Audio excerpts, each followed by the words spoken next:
Assalamualaikum, salam hormat bersua menerusi Inklusif. Saya Wan Syahrina. Bercakap tentang keusahawanan, kita juga telah mendengar tentang dasar keusahawanan nasional, tentang rangka tindakan keusahawanan sosial dan ini semua membawakan kita mungkin kepada pemikiran sejauh mana sebenarnya anjakan terhadap keusahawanan telah berlaku di negara kita. Pada bahagian pertama, bersama-sama dengan Menteri Pembangunan Usahawan dan Koperasi Tan Sri Noh Haji Omar, anda telah pun mengikuti perbincangannya menyentuh dan berfokus kepada koperasi bersama-sama saya Munawar, dan kali ini Tan Sri, kita ingin memberikan penekanan kepada keusahawanan di negara kita.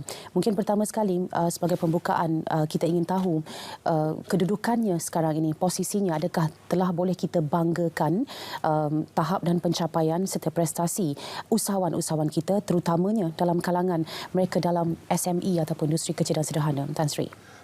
Terima kasih banyak Cik Wan yang sudi jemput saya bagi ruang untuk cerita pasal keusahawanan. Jadi kalau tanya macam mana tahap pencapaian, sebenarnya kalau kita lihat dasar kerajaan ni sejak kerajaan Malaysia Nasional lah saya nak cakap, dan memang dah cantik disusun. Contoh bagaimana kerajaan nak menolong berbagai-bagai lapisan usahawan. Contoh, ditubuh beberapa agensi. Contoh Amanah Ikhtiar.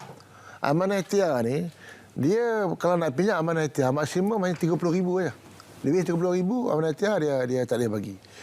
Kemudian siapa nak pinjam lebih 30,000 boleh pergi kepada tekun. Tekun nasional ni pula dia hanya boleh bagi pinjam 100,000 saja.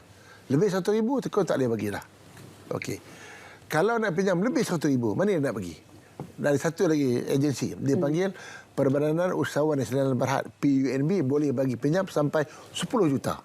Nak lebih 10 juta, ada lagi agensi yang lain. Ada SME Bank, kita ada Bank Rakyat, itu yang di bawah kementerian saya lah. Jadi daripada segi bagaimana kerajaan nak membangun, nak tolong usahawan, yang you tanya tadi, bagaimana usahawan kita. Sebab kita lihat bahawa daripada segi keusahawanan ni, ialah Bumi Putera terutamanya. Dari segi pendidikan, alhamdulillah Bumi Putera kita tengok dah ramai berjaya. Ramai dah jadi profesor ramai dah Bumi Putera. Tapi bila keusahawanan ni agak kurang sedikit. Jadi kerana itulah kerajaan telah menyusun dasar-dasar ini kerana kita nak melahirkan bangsa usahawan supaya keusahawanan yang kita bidang keusahawanan di dalam negara kita ni kita kena kongsi bersamalah. Bersama. Kerana itulah kerajaan, tetapi dalam kita nak membantu usahawan ni saya nak jelaskan bahawa kerajaan bukan saja tolong usahawan Bumi Putera. Usahawan bukan Bumi Putera pun ada peruntukan dan peluang-peluang yang disediakan oleh pihak kerajaan, seperti melalui SME Corp yang satu-satunya agensi yang memberikan grant kepada usahawan. Ini juga kepada bukan Bumi Putera pun kita ada berikan bantuan. Jadi itulah di antara orang kata prasarana yang disediakan oleh pihak kerajaan untuk kita nak melahirkan satu bangsa usahawan ini. Ya. Agensi-agensi yang Tan Sri sebutkan tadi, kita melihat bahawa fokus dan perhatian mereka kepada pembiayaan, kepada pendanaan. Tapi kita ingin tahu sejauh mana selepas itu para usahawan kita ini sentiasa berada dalam track yang betul. Adakah pemantauan dibuat? Bagaimana pula dengan coaching keusahawanan mereka? Kerana kita selalu melihat contohnya coaching ataupun latihan untuk keusahawanan ini selalunya diperolehi daripada jurulatih-jurulatih keusahawanan luar yang charge dengan harga yang mahal. Tapi untuk KUSKOP sendiri, tidak adakah dari kementerian contohnya yang boleh melatih usahawan-usahawan kecil kita dengan berjaya, dengan baik? Okay, terima kasih soalan yang baik. Sebab kadang-kadang kita lihat, saya pun selalu tegur. Saya pun selalu ingatkan agensi bahawa kita ni jangan hanya bagi pinjam. Kita bagi pinjam, siapa nak pantau mereka? Bukan kita nak kacau bisnes mereka, nak memantau.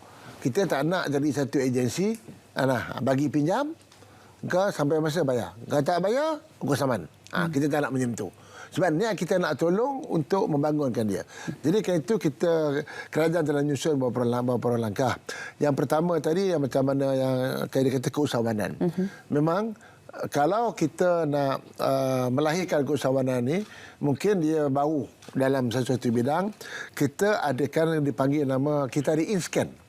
Institut Keusahawanan Negara. Di mana INSCAN inilah yang hari ini banyak memberikan peranan untuk melatih usahawan-usahawan berbagai-bagai latihan yang mereka sediakan dan yuran kalau kata kursus itu dibawa oleh pihak syarikat swasta, boleh jadi contoh kena bayar 1,000 seorang.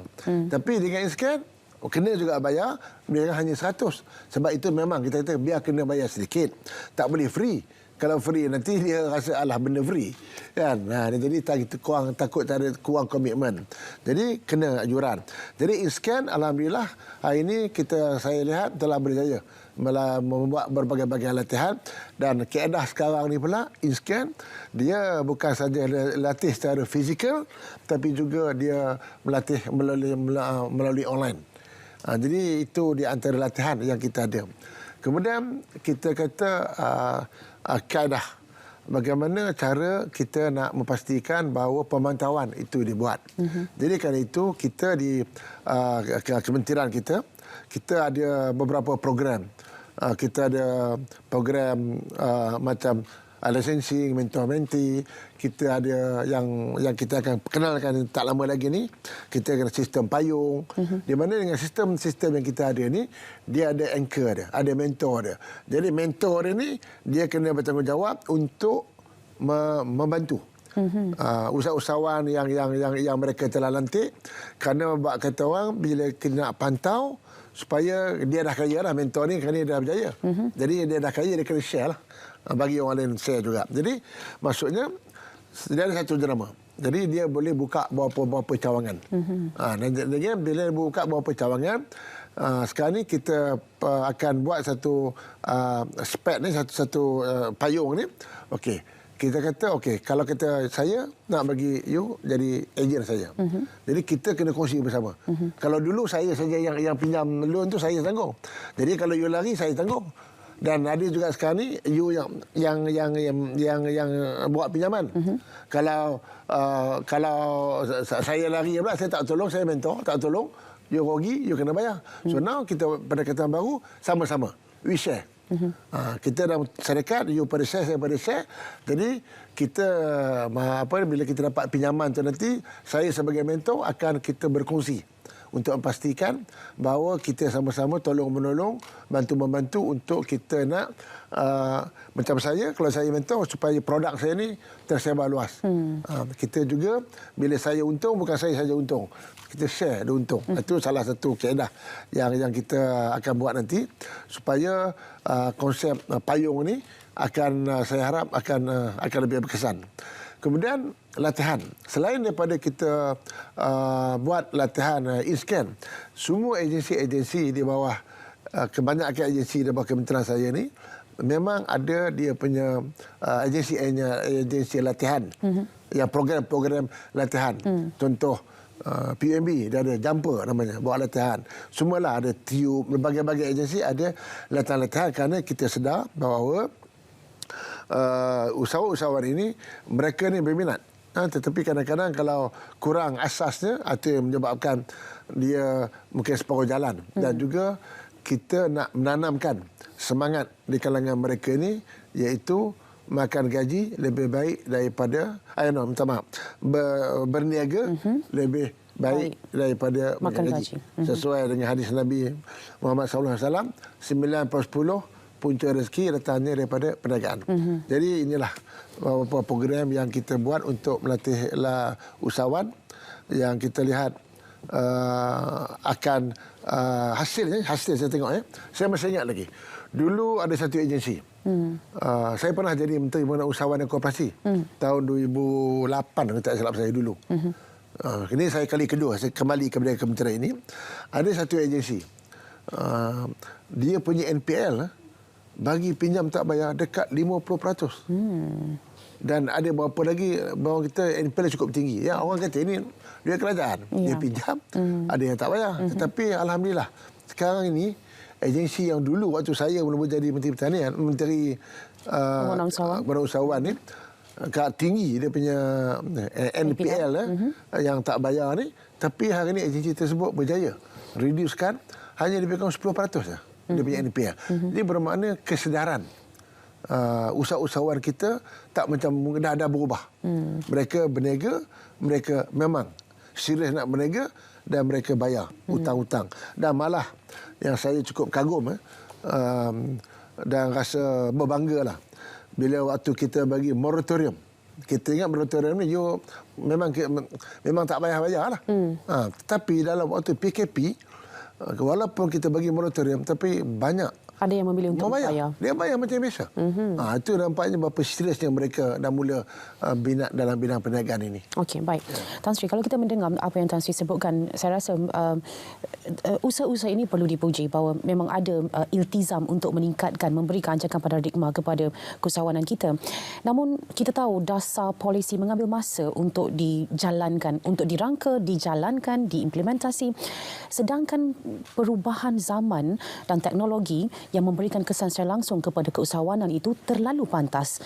Dinamisme dalam kita mempelbagaikan kemampuan ataupun keupayaan keusahawanan kita itu, adakah kementerian dan kerajaan berada pada landasan yang cukup pantas, cukup betul bersama dengan perubahan teknologi ini? Ya, memang. Orang kata kalau kita tak ikut pada zaman, kita akan ketinggalan zaman. Ada kita kena pegang prinsip itu. Jadi sekarang ni apa perubahan di antaranya seperti yang kata tadi, waktu sekarang ni zaman IT. Betul. Internet IT.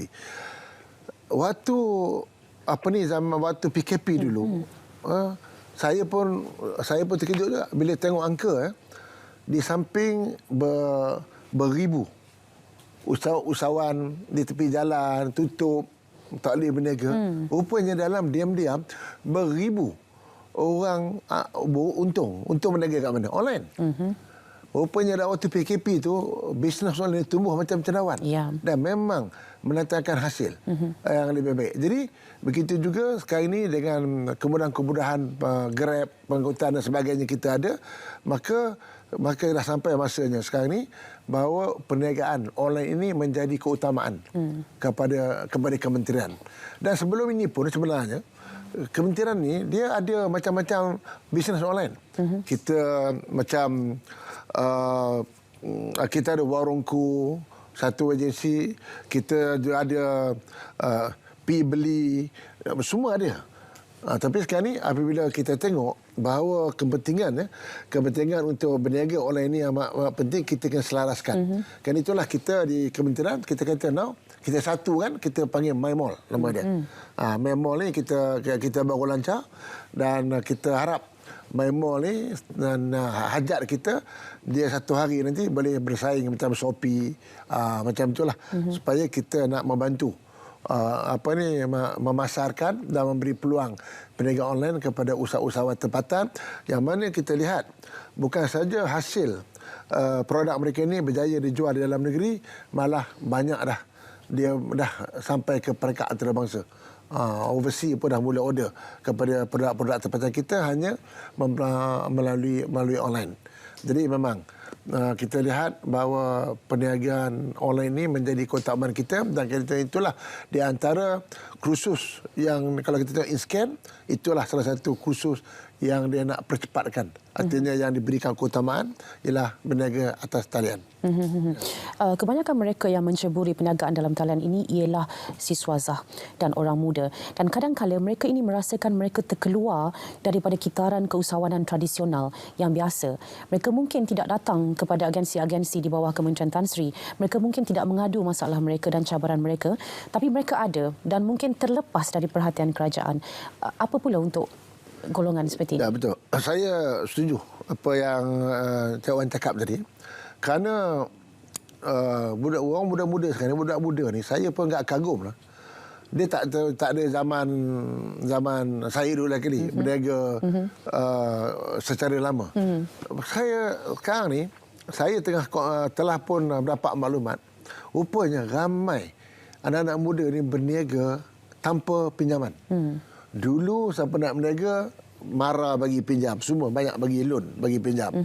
Tapi sekarang ni, dah ramai lah anak-anak muda kita yang berniaga tanpa pinjaman. Dia mula modal sendiri. Tapi contoh, ada satu anak muda, Aroktik. Dia ni buat produk makanan. Daripada telur masin dengan konflik ni. Okey. Dia bermula, banyak ni saya tengok, yang saya dah jumpa ni, banyak bermula daripada rumah dan sekarang dah ada kilang. Sekarang dah ada kedai besar. Daripada pekerja 2 orang, hari ada 20 pekerja.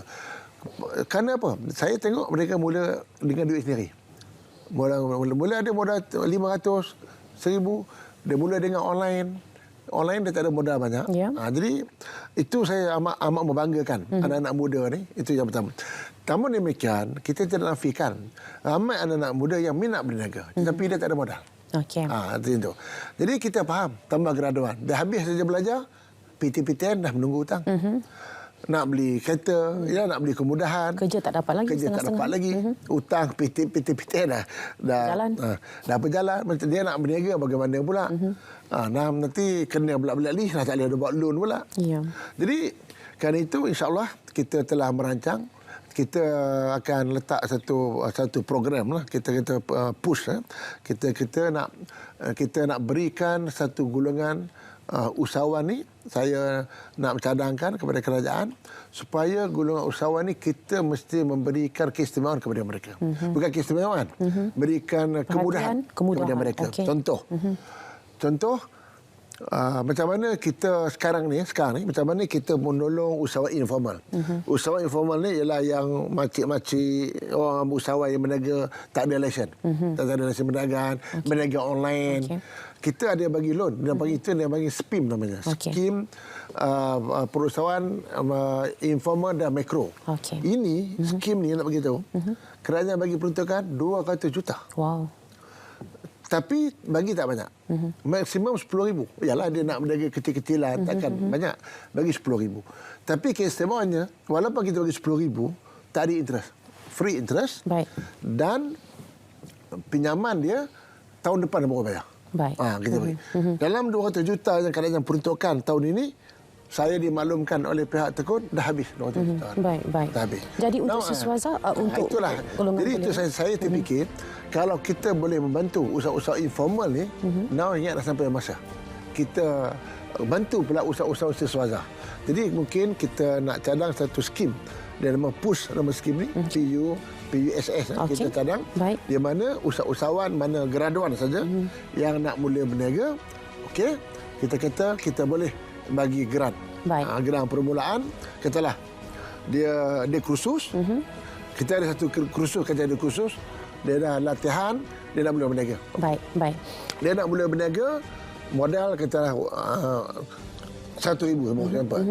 Tapi kita jadi cara kita nak bantu ni, kita akan tengok berapa kita bagi dia grant. For example, kita cadang bagi 20,000 grant. 80,000 lagi you kena buat loan. Okey. Something like that. Baik. Jadi ini saya tengah rancang dan ini kalau kita dapat, kita cuba laksanakan bajet tahun depan. Kalau saya kira nanti Tan Sri perlu kembali lagi untuk bercerita tentang perkembangan push ini. Kita ingin tahu lebih lanjut lagi. Untuk waktu ini kita harus berakhir di sini dulu. Terima kasih Tan Sri. Terima kasih untuk anda juga yang setia menonton Inklusif. Jumpa lagi pada lain masa. Ya, terima kasih.